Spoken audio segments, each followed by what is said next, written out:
So I'm going to go ahead and plug in here. There is a switch located on the side. It's an on-off switch. It's right here. Once that's on, you can see two little dots come here. And now we can control it with our remote. Okay, so I'm just going to run you through the remote here. So obviously this top button here is power. This is your increased heat level or timer hours. This will, and the heater on, you can, so if I hit power, right now it says L1 on there. I can go ahead and that is 50%. If I turn it on to L2, that's 100%. You can see the heaters did turn on. This here adjusts the timer. So I'm going to push that, it's at 0. And then I will use the up arrows to set that. That is adjusted in hours. So we're at 1 hour, 2 hours. You can go all the way up to 24.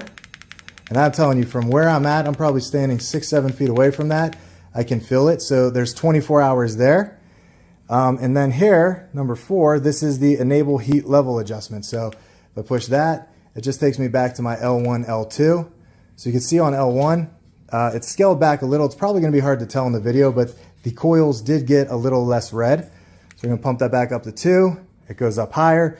Again, so with my timer, if I just hit the timer button, I could go ahead and adjust that. And I'm going to bring it down to just 1 hour. And so there I got it set. And now I want to get you a little closer, so I'm going to take you off my tripod. I do want to show real quick that should you not have the remote handy, you're not dead in the water. You can go ahead and just hit the on button here.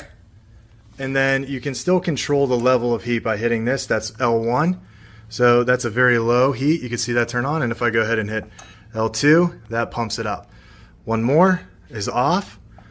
And if I hold it, it doesn't do anything. So just for those of you wondering, holding that in does not help set a timer or anything like that. It's just the heat. So should you lose the remote, you still have an option to turn this on, which I do like about this design is you're not always going to necessarily need the remote to make sure it works. I tell you what, this is, whoo, it's pumping off some heat. So inside there, there's a coil inside of a little glass tube. I'm assuming it's glass.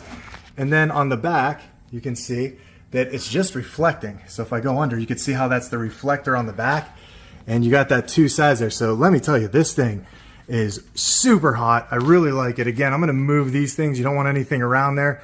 I can feel the heat coming off and hitting here now. I'm in the middle of Ohio here, so it is hot. It's summer right now, but in the winter, this is going to come in very, very handy to have up here, especially on this wall.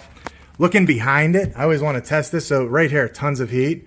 As you get, oh, my hand's in the way. Right here is tons of heat. As you move back here, back on this side, nothing. Very, very cool. That's good. That's great design all the way along. I mean, this thing is blasting heat. So from where I'm standing, this thing is going to heat up. Now, as I told or showed you, this heats up to 120 square feet. So in my garage, which isn't very big, I'm anticipating this is going to pump off a lot of heat for us in the winter, help keep everything nice and very kind of temperature controlled. I think in the morning you come turn this on for a couple minutes, heat up the garage, heat your car up a little bit.